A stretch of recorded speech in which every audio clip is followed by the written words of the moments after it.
Sto facendo questo video perché mi capita molto spesso che amici, conoscenti mi chiedono consigli su come fotografare per ottenere buoni risultati, like self-made, fai da te. Sì, si può fare, potete farlo. Voglio dirvi come ottenere il massimo risultato con il vostro cellulare, la vostra camera, la vostra mirrorless o camera compatta entry level. Potete davvero ottenere dei buoni risultati, basta sapere cosa fare. Buongiorno a tutti ragazzi, sono Samuele Aperti e sto per ricominciare un piccolo corso di fotografia, anche se non so se lo chiamerei corso. Non voglio fare niente di troppo macchinoso, con date, parole troppo tecniche, perciò sarò più easy, più semplice possibile. Infatti guardate anche l'inquadratura, l'ho fatta per... Voglio che sia una chiacchierata tra me e te. Sono fotografo professionista e videomaker e molto spesso persone, amici o aziende che stanno incominciando, piccole aziende o anche chi vuole fare tutto in casa da soli, spesso mi chiedono consigli, quindi voglio fare questo video per agevolare voi e anche me nel rispondere alle domande, nel senso sì, puoi farlo così, vai a vedere il video. Davvero con poco puoi ottenere ottimi risultati. Con un cellulare, una camera da poche centinaia di euro si possono ottenere davvero buoni risultati e io voglio spiegarvi come. Però, fermiamoci un attimo. Mi sta un pochino sulle... mettiamo un beep, che siamo ormai tutti fotografi grazie ai social media, grazie ai cellulari, gli smartphone davvero hanno cambiato il mondo della fotografia e dei video, nel bene e nel male. Però voglio darvi proprio le basi. Dopodiché leggerò i vostri commenti o chi mi scrive in privato, a seconda della richiesta vi spiegherò meglio per il vostro settore. Per esempio potrebbe essere come con un cellulare normalissimo che tutti abbiamo ormai, lo smartphone, a parte casi rari, tipo alcuni parenti miei ancora non hanno lo smartphone, ma per scelta. Con uno smartphone e una luce da 20 euro che si può comprare online si possono davvero fare delle belle foto per oggettistica, per anche fotoritratto veloci. Chiaramente non sarà mai una fotografia fatta da un fotografo professionista come posso essere io o un altro fotografo, ma una fotografia decente, una fotografia che risulta pulita, bella, non sarà super professionale, non sarà davvero professionale, ma una bella fotografia e io vi dirò come farlo. Ma prima ci tengo davvero a spiegarvi le basi della fotografia e del videomaking. Sono semplici e sono 3 parametri che si usano nella fotografia e nel video per ottenere una buona esposizione e per ottenere un determinato effetto. Partiamo. Come ho già detto sono 3 parametri semplicissimi. Il primo è la superficie sensibile, che una volta era la pellicola, adesso è il sensore digitale. Il secondo è il tempo di esposizione, cioè questa superficie sensibile quanto rimane esposta alla luce. E il terzo è il diaframma, che è il buco che regola, che tu puoi allargare o stringere per decidere quanta luce far entrare. Bene, cosa servono questi 3 parametri? Servono a regolare la luce che entra attraverso l'obiettivo e va a colpire la superficie sensibile. Cosa stiamo facendo? Mentre fotografiamo, cosa stiamo facendo? Stiamo effettivamente scrivendo la luce. E qui voglio farvi vedere questa cosa.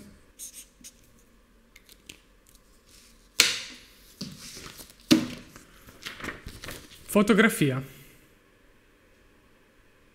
Fotografia è una parola che deriva dal greco, dove foto è luce, mentre grafia, scrittura.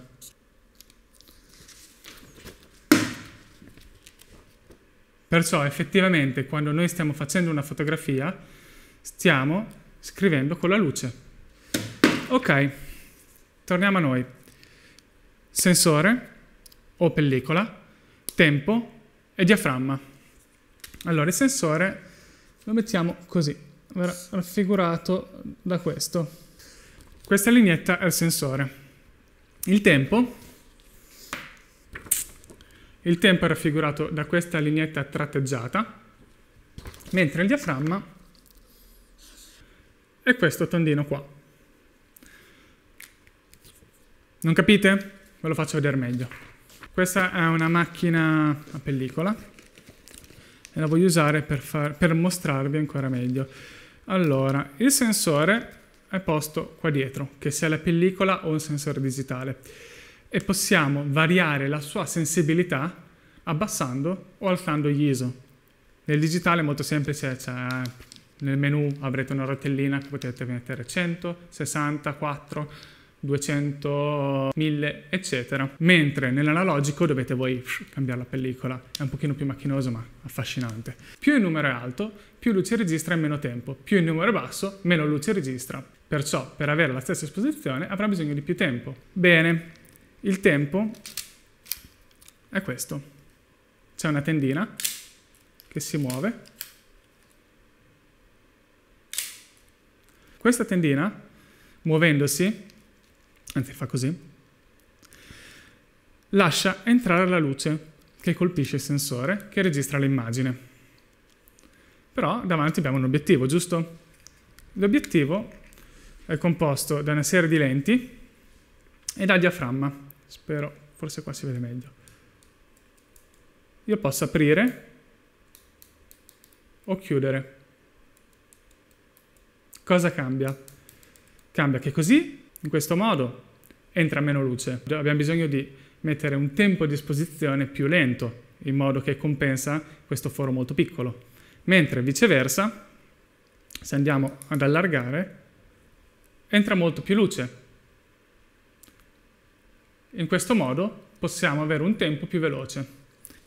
Cambiando questi tre parametri abbiamo diversi risultati.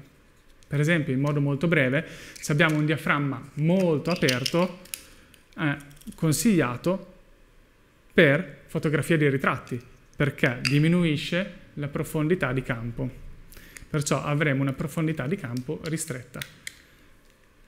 Ok, no, stiamo andando troppo nello specifico, io voglio tenerla molto semplice. Allora, per i ritratti si usa un diaframma molto aperto, per esempio l'effetto sfocato nello sfondo. Bene, per ottenerlo bisogna aprire il diaframma, mentre se facciamo una foto, un paesaggio che vogliamo tutto a fuoco, andremo ad avere un diaframma molto piccolo, molto chiuso. Differenza, il tempo. Come posso scegliere il tempo? Vediamo, se sto fotografando un paesaggio con la macchina fotografica sul cavalletto, posso avere un tempo molto lento, perché non c'è il mosso delle mie mani, il soggetto è una cosa statica, o quasi, perciò posso avere un tempo lento e chiudere il diaframma in modo che sia tutto a fuoco. Bene, gli ISO. Gli ISO della pellicola e gli ISO del sensore non è magia, nel senso, sì, adesso ci sono delle camere digitali che pur alzando gli ISO hanno una qualità fantastica, ma in realtà alzando gli ISO si va a perdere la qualità. Incominceremo a vedere la grana, i pixel nel caso del digitale. Perciò quando andremo a ingrandire molto, la qualità della foto sarà minore. Quindi con gli ISO bisogna stare un po' attenti. Bisogna trovare il giusto compromesso tra questi tre parametri per ottenere la foto o il video che vogliamo ottenere. Qui è in base all'esperienza. Non voglio che voi impariate a utilizzare questi tre parametri. Voglio solo che voi siate a conoscenza di questi tre parametri. Perché avere un minimo di basi di fotografia saranno d'aiuto poi a voi a fare delle belle foto con un cellulare, per esempio. Fidatevi, saranno d'aiuto. Bene ragazzi, per oggi è tutto. È un video molto corto, ma voglio bene capire di cosa voi avete bisogno e di cosa vi può servire. Spero che questi tre parametri siano belli chiari, è molto semplice, però spero che state incominciando a capire come funziona la magia della fotografia, perché ormai per molti di noi, per molti giovani, quando ero giovane, vabbè, per molti giovani, ormai si scatta la foto col cellulare e compare, l'abbiamo salvata, è finito lì tutto. Ma in realtà il cellulare funziona come una macchina fotografica professionale, uguale. Ci sono gli ISO, c'è il diaframma e c'è il tempo di esposizione. Queste sono le basi. E come in tutto, se si ha un po' di base, se si ha la base o anche se si è minimamente a conoscenza delle basi di qualcosa, è più facile l'apprendimento. Bene ragazzi, spero che questo video sia utile, è stato molto corto ma spero che sia un pochino più chiaro la situazione fotografia e video e come funziona la macchina fotografica. L'ho voluto fare veramente veloce e corto, perché volendo se andate su internet e leggete potete trovare il mondo. con tutte le parole un pochino più tecniche, un pochino più difficili. Invece io lo voglio tenere molto semplice, perché voi non dovete diventare fotografi, voi dovete fare delle foto che funzionano. E perciò queste basi qui vi serve per poi essere più skillati, essere più bravi, più veloci a capire quello che c'è dopo. Bene, vi invito a lasciare un mi piace, iscrivervi al canale e condividerlo e a commentare con quello che pensate, se vi è piaciuto, se non vi è piaciuto, che cosa vi può servire, in modo che io possa fare i prossimi video. Alla prossima!